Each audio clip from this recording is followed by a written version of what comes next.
Ma mère est morte aujourd'hui. Puis-je passer la journée avec toi, humain? Demanda le jeune extraterrestre. Il a dit, tu peux rester pour toujours. Puis le sang recommença à couler.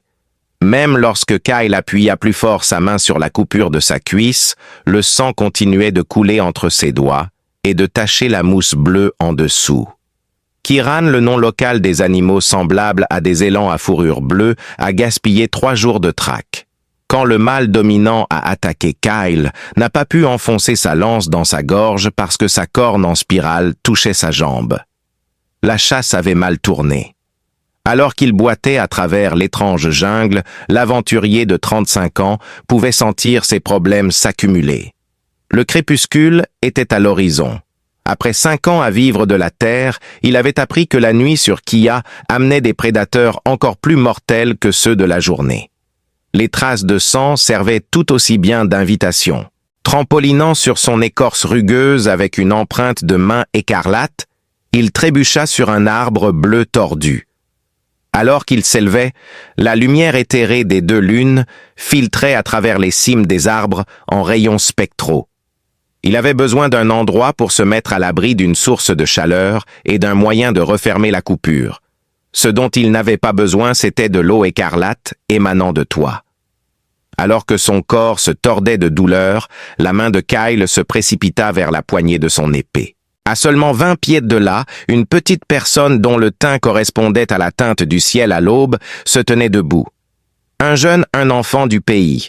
Il avait fait très attention à ne visiter aucune des communautés indigènes pendant ces 5 années. Il voulait vraiment éviter d'être trouvé en violation de la directive principale.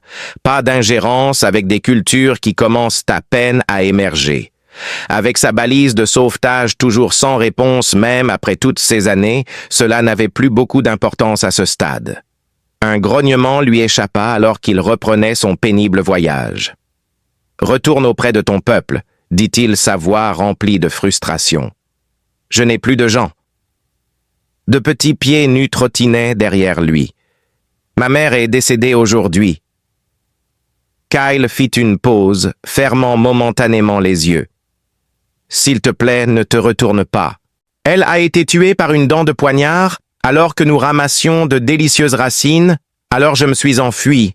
Je me suis caché. » La voix était si petite et si sérieuse quand elle a annoncé la tragédie que Kyle n'a pas pu s'empêcher de se retourner. La fille, qui n'avait probablement pas plus de 7 ou 8 ans selon les normes humaines, le regardait avec de grands yeux qui étaient complètement noirs et n'avaient pas de pupilles. Sa peau bleue était tachée de saleté et sa robe simple était déchirée à l'épaule. Quelle tristesse! Kyle lutta contre la nausée et le vertige, mais la fille pencha la tête et murmura.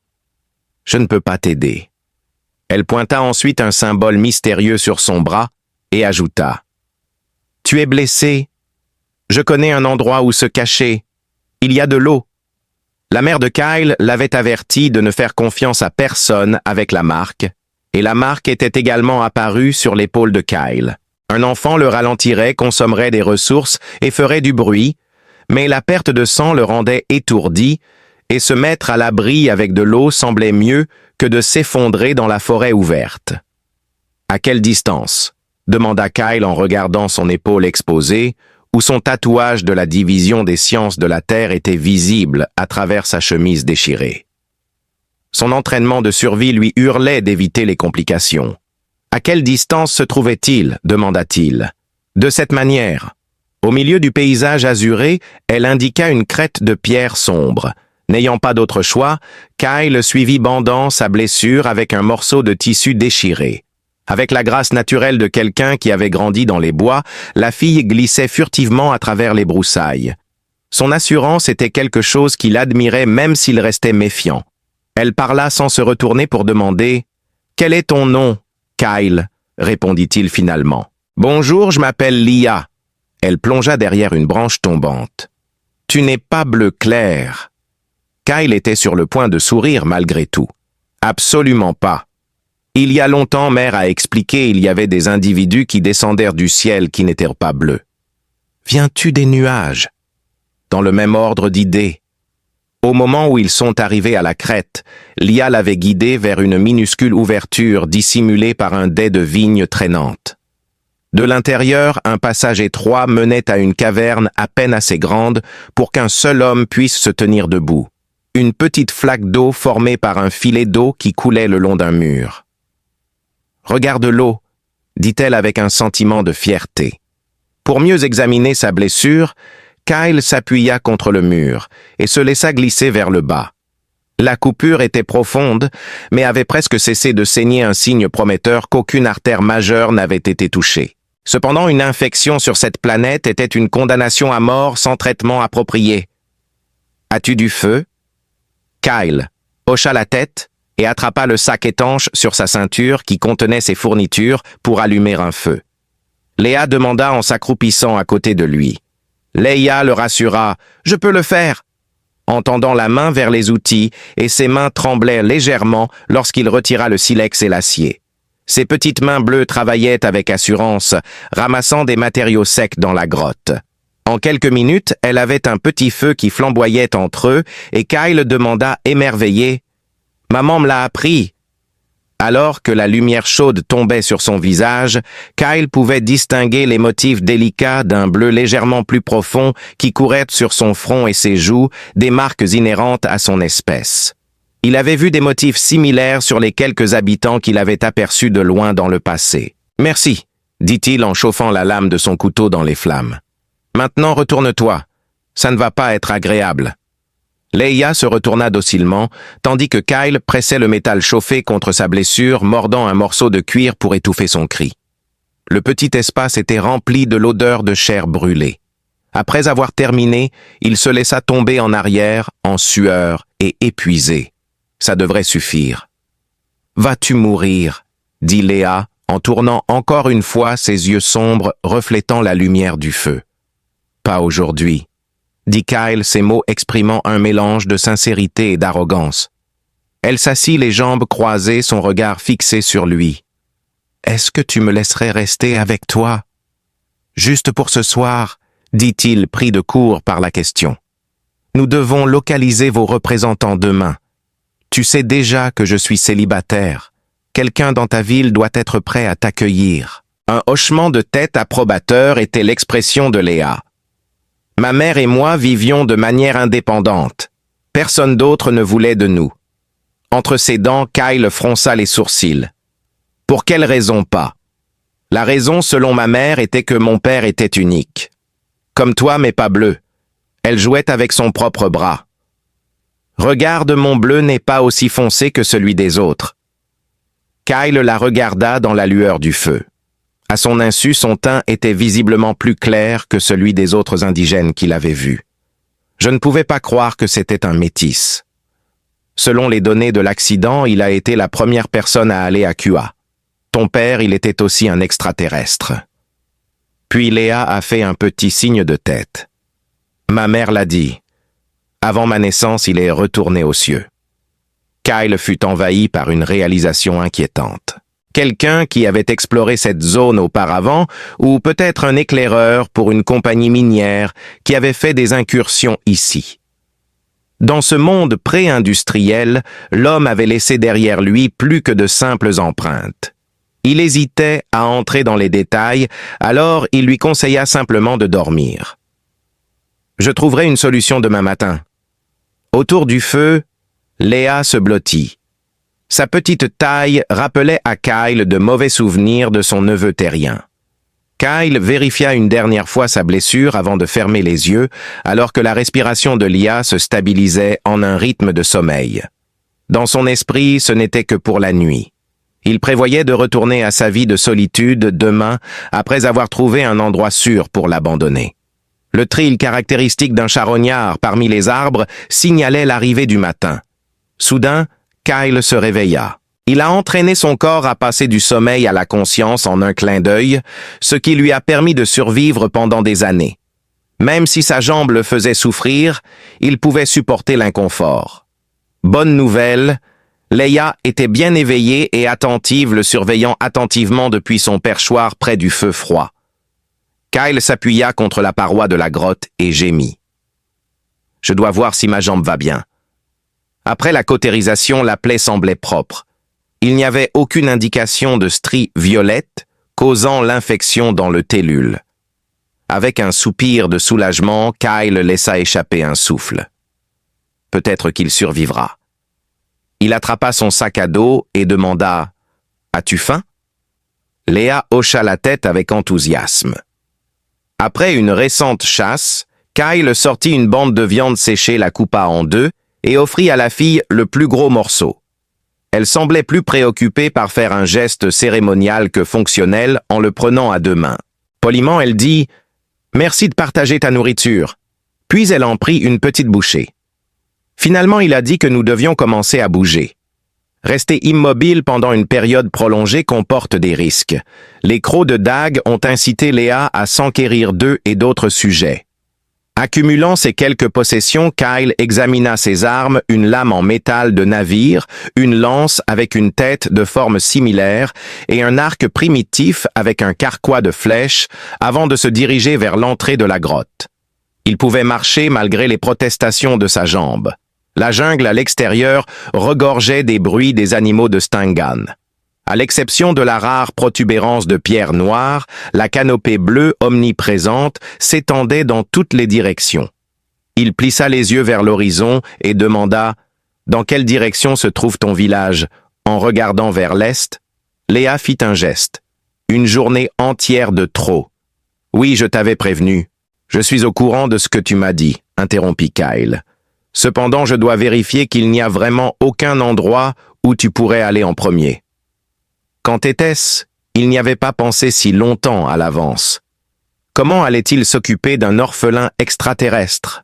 Avec Kyle marchant plus lentement que d'habitude, à cause de sa blessure et la foulée plus courte de Lia, ils commencèrent leur randonnée dans les bois. Quoi qu'il en soit, la fille a fait preuve d'une endurance étonnante en marchant sans jamais se plaindre au fil des heures. Ils se sont reposés près d'un ruisseau pour remplir la gourde de Kyle vers l'heure du déjeuner. Kyle a vu quelque chose qui lui a donné des frissons dans le dos alors que Léa s'accroupissait près de la rivière. De nouvelles empreintes dans la boue molle. De grandes empreintes d'animaux à 5 doigts avec des marques claires de griffes. « Lia », dit-il doucement. Le moment d'agir est venu. Dès qu'elle détecta une pointe d'anxiété dans sa voix, la fille leva les yeux. « Dagger tout hot ». Kyle acquiesça, et ils commencèrent à ramasser leurs affaires. Ils se retirèrent du ruisseau dans un silence feutré, comme ils l'avaient fait au cours de la dernière heure. La prise de Kyle sur son épée était constante. Le meilleur chasseur pour les Chias était le prédateur que les indigènes appelaient une dent de poignard. Ayant une peau épaisse qui pouvait dévier la plupart des armes rudimentaires et des dents de 6 pouces de long. Il ressemblait à un hybride entre un tigre et un ours. La seule fois où Kyle en a tué un, c'était il y a 2 ans. Mais le traumatisme qu'il a subi ce jour-là lui faisait mal, comme l'enfer chaque fois qu'il pleuvait. Le père demanda « Combien de temps encore ?» alors que ses jumeaux commençaient à disparaître à l'horizon. « Pas loin », dit Leia. Cependant, elle a montré une certaine réticence. Mais pourquoi ? Je préférerais ne pas entrer dans les détails. » Ses yeux noirs perçants le suppliaient de l'emmener. « Ils étaient durs avec maman. »« Ils seront durs avec moi aussi, » dit Kyle avec un soupir en écartant sa barbe indisciplinée. « Bonjour Léa, je suis un résident solitaire. Les restes de mon vaisseau spatial ont été transformés en un logement de fortune pour moi. Personne ne devrait amener une jeune fille ici. » Elle fit une promesse hâtive que je ne causerais aucun problème. Bien sûr, je peux être d'une grande aide. Quelles plantes sont comestibles? Je suis un expert. Créer un feu avec moi. Fabriquer des paniers et piéger de petites créatures sont des compétences que ma mère m'a inculquées. Cela n'a aucune importance. Criant de douleur, Kyle s'accroupit à son niveau. Quand il s'agit de manipuler des planètes comme la vôtre, mon peuple a ses lois. Rien qu'en existant, en étant arrivé jusqu'ici, j'ai déjà enfreint leurs règles. Incertain de la manière de transmettre l'idée de contamination culturelle à une jeune fille, il s'est interrompu lorsqu'on lui a demandé s'il pouvait emmener avec lui. Est-ce parce que ma peau est bleue alors que la tienne ne l'est pas? Demanda Léa à voix basse. La question frappa Kyle comme une tonne de briques. À peine dit-il « Non !» il s'exclama « Ta couleur n'est pas la raison !» La raison étant, il était à court de mots. Parfois, aider une personne peut blesser beaucoup d'autres même sans le vouloir, dit-il. Juste au moment où Kyle allait répondre un son lointain, l'interrompit brusquement. Un rugissement caractéristique de dents de poignard suivi d'un autre. La vue des deux chassant côte à côte était à la fois inhabituelle et fatale. Il se redressa et regarda autour de lui en disant qu'il devait fuir. Ils se sont précipités dans les arbres à ce moment-là. Pendant un instant, la ville a échappé à l'esprit de chacun. La peur et l'adrénaline propulsaient Kyle malgré les protestations de ses jambes. Malgré sa petite taille par rapport à Kyle, Lia réussissait à maintenir une vitesse surprenante et parvenait même à se faufiler à travers des sous-bois épais que Kyle devait se frayer un chemin à travers. À proximité, les rugissements s'intensifièrent. Assez près. Kyle indiqua une autre affleurement de pierres au loin. En haut de la colline, nous devons grimper. Ils montèrent le rocher sombre et escarpé avec difficulté. Malgré le nouveau sang qui suintait de son bandage à la cuisse, Kyle l'ignora et grimpa après Leia. Alors qu'il montait sur une plateforme à 15 pieds au-dessus du sol de la forêt, l'attention de Kyle fut attirée par un mouvement dans les arbres. Un cauchemar terrifiant prit vie lorsque les dents en forme de poignard jaillirent du feuillage azur. Une fourrure bleu-noir modelée recouvre près de 9 pieds de muscles ondulants. Son énorme bec balayait de droite à gauche. Dans la lumière de fin d'après-midi qui embaumait l'air des crocs de 6 pouces brillait. D'un mouvement rapide, Kyle jeta Liard de côté et dégaina son épée et sa lance. « Restez calme, dit-il. » Quand la dent de poignard les vit, elle rugit avec un son qui faisait trembler les os et dit « Si je tombe, continuez à grimper plus haut. Ils ne peuvent pas grimper aussi bien qu'ils peuvent courir. » Une bête plus grande avec une cicatrice déchiquetée sur le nez sortit de derrière elle alors qu'elle montait depuis la forêt. « 2 mâles dominants, dit Kyle légèrement. C'est bien ma chance. Le premier prédateur a commencé à contourner la base de la protubérance à la recherche d'une autre voie pour grimper. Avec des yeux étrangement perspicaces, le terrifié restait en arrière-plan. Ils ont assassiné maman. Alors que les petits doigts de Leia serrèrent la chemise usée de Kyle, elle murmura « Celui qui porte la marque. » Dans sa direction, Kyle jeta un coup d'œil de côté. « Ah bon ?» Elle continua de fixer le monstre en dessous en hochant la tête. « C'est quelque chose dont je me souviendrai toujours. » Kyle sentit une vague de protection et d'énergie primordiale dans sa poitrine. Il fit un geste vers le bord du plateau et dit « Restez ici. » Nous suivîmes. Son ascension avait commencé une fois que la première dent de poignard avait découvert un moyen de monter. D'énormes doigts mordant la roche. Les muscles tendus, la lance prête, Kyle attendait. Il lança une poussée puissante, plongeant la lance dans le cou de la créature à l'instant où sa tête dépassait le bord. Dans un accès d'angoisse et de colère, la dent en forme de poignard s'avança frappant la poitrine de Kyle alors qu'il évitait de justesse les énormes griffes. Alors qu'il sentait la brise de leur voyage caresser sa chair, il balança désespérément son épée en un arc tranchant le visage de la bête. La bête recula, perdit sa prise sur la pierre et tomba sur la terre en contrebas. Ce fut cependant un triomphe éphémère. Alors que le prédateur blessé se relevait, un regard de colère sur le visage le terrifiait, finit par se décider contournant la protubérance pour se rendre de l'autre côté. Ils émergeront de toutes les directions. Une réalisation envahit Kyle et il dit à voix haute « Nous devons monter plus haut ». Cependant, juste au moment où il se tournait vers Leia, sa jambe endommagée s'effondra sous lui et il tomba à genoux. Le sang coulait librement le long de sa jambe car l'incision s'était rouverte. Dès qu'il a crié « Kyle, Lia s'est précipitée pour l'aider. Va !» dit-il, l'incitant à aller sur une corniche plus haute. Elle n'a pas dit « Grimpe », mais a plutôt sorti une poignée de feuilles et ce qui semblait être de la mousse bleue d'un petit sac autour de sa taille. « Kyle n'a pas pu l'empêcher d'appliquer le liquide directement sur sa blessure. C'était une douleur aveuglante et instantanée. Alors que le matériau brûlait sa peau exposée, Kyle réprima un cri. L'agonie cependant s'est rapidement apaisée et a été remplacée par un engourdissement qui s'est répandu dans tout le corps. « Dis-le-moi !» Lia tirait déjà sur son bras alors qu'il commençait. « Ne tarde pas. Juste temporairement, l'inconfort s'atténuera. » Kyle a rassemblé la volonté de se lever d'une manière ou d'une autre. Même si sa jambe semblait détachée et lointaine, elle supportait son poids. De différents côtés de l'affleurement, les deux dents de poignard avaient commencé leur descente. Kyle et Lia atteignirent une petite corniche alors qu'ils luttaient pour monter plus haut. La tête du premier prédateur émergea du plateau qu'ils avaient laissé derrière eux à ce même moment. Frustrés, les créatures rugirent, mais persistèrent dans leur quête, criant « Nous ne pouvons pas continuer à grimper éternellement ». Kyle examinait urgemment les environs.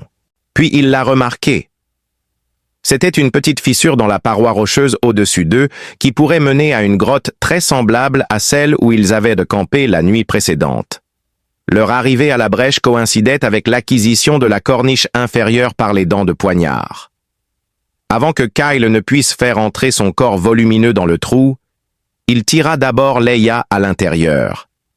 Des griffes massives grattaient la porte derrière lui, alors qu'il se faufilait complètement à l'intérieur, bien que ce fût un ajustement serré. Une petite grotte s'est formée à partir de l'ouverture servant de logement improvisé. Il était clair que les crocs de Dag étaient assez irrités alors qu'ils grognaient et grattaient les deux minuscules ouvertures à l'extérieur. Avec son souffle qui sortait en nuages, Kyle s'affala contre le mur opposé.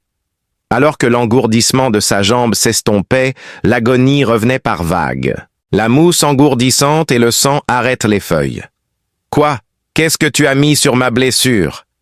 Lia parla sa voix à peine audible dans la pièce exiguë. « Je l'ai appris de ma mère. Ce n'est pas une solution permanente, mais ça aide, » dit Kyle en hochant la tête d'un air tremblant.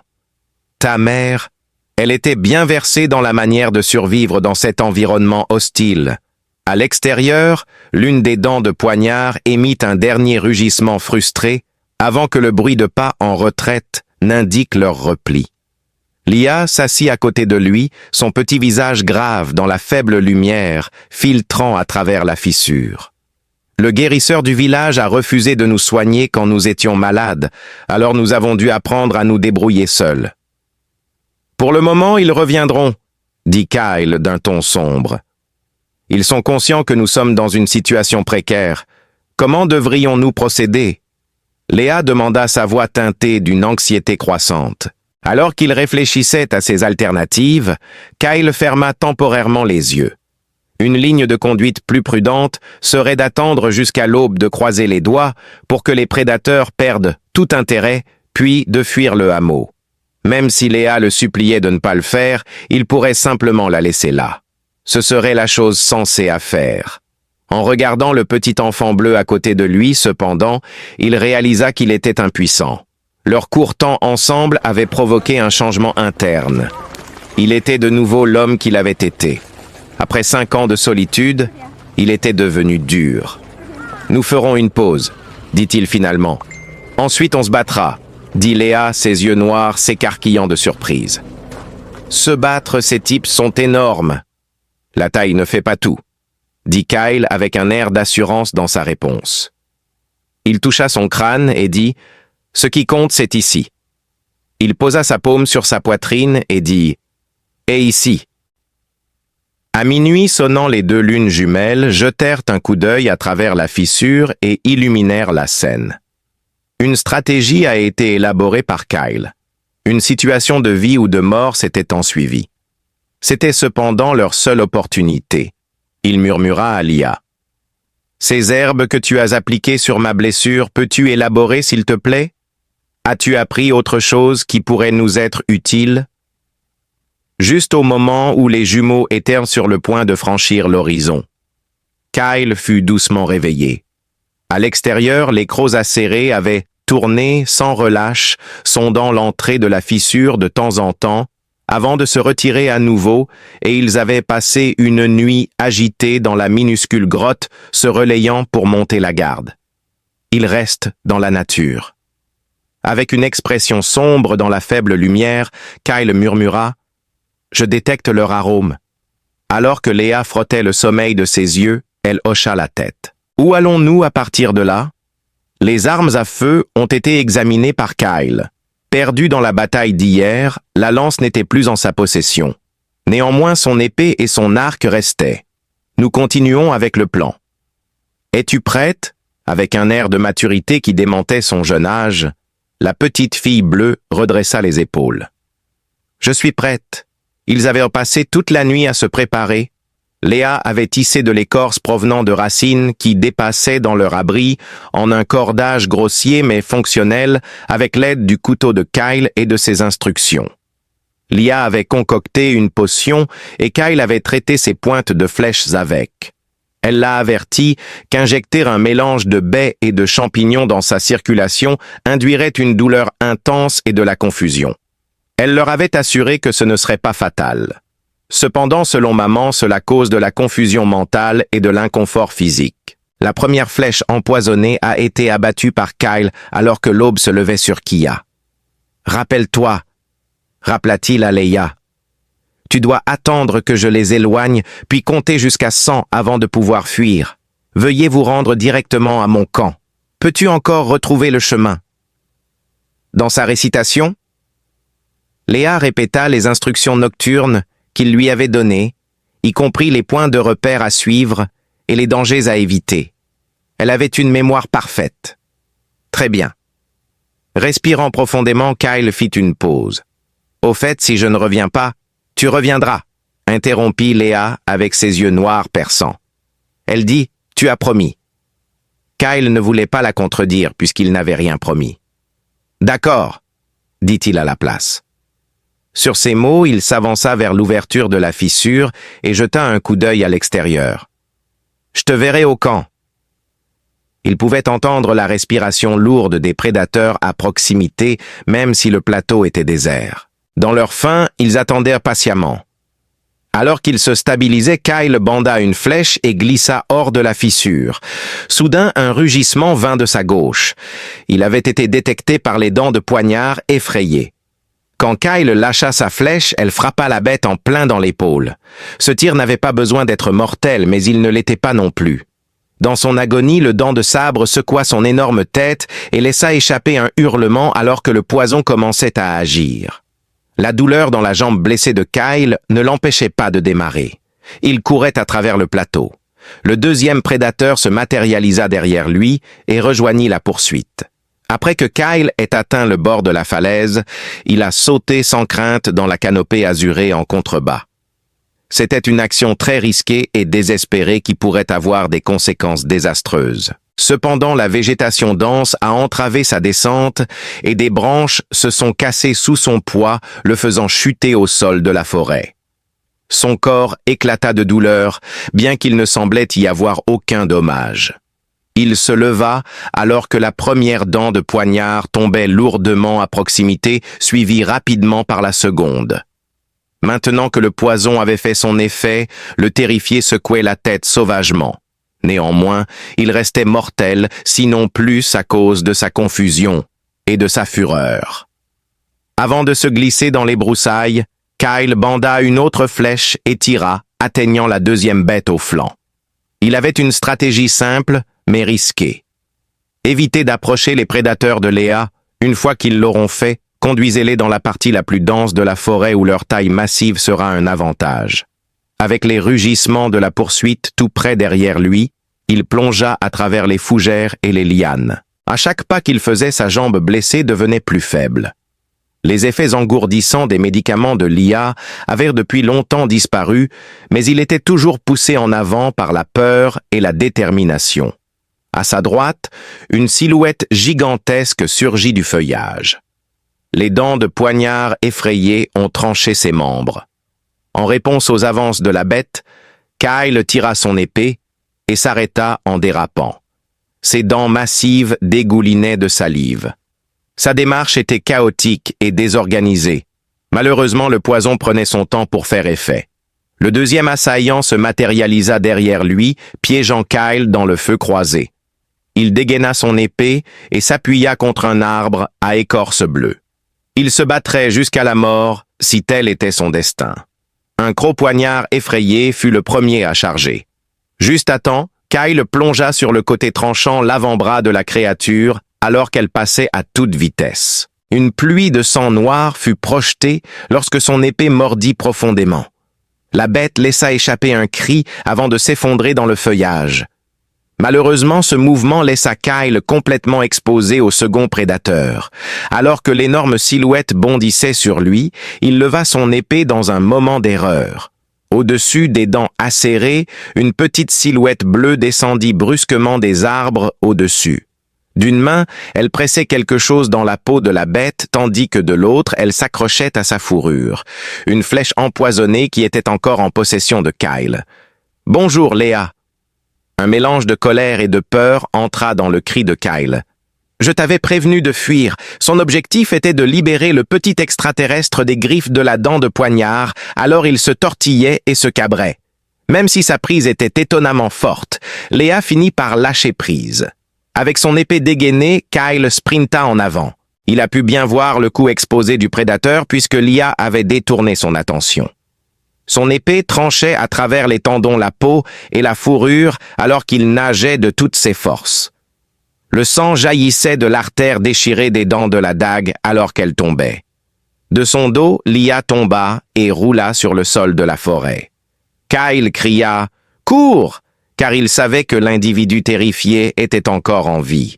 Cette fois, Léa a écouté et s'est précipitée dans les broussailles, a dit Kyle, ajoutant qu'il pouvait entendre l'alpha blessé se frayer un chemin à travers la forêt alors qu'il suivait.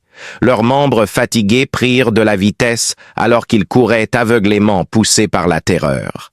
Un immense arbre aux feuilles bleues montait la garde au-dessus d'une petite clairière alors que la forêt s'éclaircissait. Ses racines tordues formaient un réseau de chambres naturelles à sa base et son tronc avait facilement 20 pieds de diamètre. À cet endroit, Kyle a indiqué une séparation entre les racines. « Fuyez !» Ils se précipitèrent vers l'ouverture au même moment où les dents de poignard du Skur explosèrent dans la pièce. Blottis ensemble, ils pouvaient voir le prédateur faire les 100 pas à l'extérieur à travers une minuscule ouverture dans la chambre des racines qui était plus grande à l'intérieur qu'elle ne le paraissait de l'extérieur. Il était évident que le poison avait un effet sur la bête. Son énorme tête se balançait sauvagement alors qu'il hésitait à suivre leur odeur et ses mouvements devenaient de plus en plus désorganisés. Il s'éloigna en titubant et disparut dans les arbres après quelques minutes anxieuses. Quand l'inconfort et la fatigue de Kyle ont finalement eu raison de lui, il s'est affalé contre le mur de racines. « Tu étais censé attendre, » dit-il maladroitement. Léa s'agenouilla à côté de lui, son petit visage montrant de la défi en disant « Tu étais censé être en sécurité. J'essayais de te protéger du danger. Tu avais besoin d'aide et je te protégeais. » dit-elle simplement. C'est ce que fait la famille. Les mots frappèrent Kyle comme une tonne de briques. Kyle baissa les yeux pour voir du sang frais imprégner son bandage improvisé. La blessure s'était rouverte pendant leur vol. Famille. Depuis combien de temps n'avait-il pas pensé à lui-même comme faisant partie d'une famille? Pourtant voici cet enfant extraterrestre déclarant leur lien avec la certitude que seule l'innocence peut offrir. Elle l'interrompit en pointant sa jambe. « Ce n'est pas si grave, mentit-il. » Léa lui lança un regard qui montrait clairement qu'elle ne le croyait pas. « Nous devons aller à ton camp, » dit-elle avec détermination. « Tu as des médicaments là-bas. » Kyle hocha la tête. Léa tendit à nouveau la main vers sa petite bourse, mais elle était vide. Toutes ces plantes médicinales avaient été utilisées dans leur préparation. Un sac médical contenant des médicaments et de la peau synthétique faisait partie des objets récupérés de son vaisseau spatial englouti. Il avait utilisé ces fournitures avec parcimonie au fil des années, réservant leur utilisation pour les moments où toutes les autres méthodes de traitement avaient échoué. « Es-tu capable de marcher » La voix de Léa prit le ton d'une soignante plutôt que d'une enfant, lorsqu'elle dit « Je vais me débrouiller ». Kyle se mit sur ses pieds et se leva, vacillant brièvement alors qu'il se sentait étourdi à cause du saignement, mais il finit par se tenir droit. La distance d'ici est d'environ 2 heures. Espérons que cette bête ne guérira pas assez vite pour nous rattraper. Ils sortirent prudemment de la chambre des racines, trouvant la clairière déserte et la forêt silencieuse à l'exception des sons typiques de la faune des Tianes. Les menaces immédiates semblaient s'être dissipées et alors qu'il commençait à se diriger vers le camp de Kyle, il devint de plus en plus dépendant de sa lance faite maison qu'il utilisait comme bâton de marche. « Pourquoi es-tu revenu? Pourquoi es-tu revenu ?» dit Lia, ses yeux sombres, allant d'un endroit à l'autre alors qu'elle restait près de lui. Après que nous ayons marché pendant un moment, Kyle a demandé « Tu aurais pu être tué ». Léo resta silencieux pendant un moment. Maman disait toujours que nous devions honorer les dettes de vie. Tu m'as sauvé de la solitude. Je ne pouvais pas te laisser mourir. Une dette de vie, répéta Kyle. Est-ce une coutume parmi votre peuple? Parmi certains, pas tous. Sa forme de camp familière émergeait à travers les bois, mais au moment où Leia l'aida à enjamber un tronc d'arbre tombé, ce que Mère prétendait être la méthode ancienne d'avant que les communautés ne deviennent grandes, Kyle tenait à peine debout. Le camp était plus permanent que son nom ne le laissait entendre. Alors qu'ils approchèrent de la porte, Kyle murmura « Doux foyer ». Leia regarda avec admiration cette étrange structure. « Tu vis dans la coquille céleste, une partie de celui-ci. » L'abri était construit contre les restes de sa capsule de sauvetage et entouré d'une palissade grossière de pieux aiguisés. À l'intérieur du périmètre, il y avait un foyer des séchoirs pour la viande et les pots et une collection d'outils et d'armes qu'il avait fabriqués au fil des années.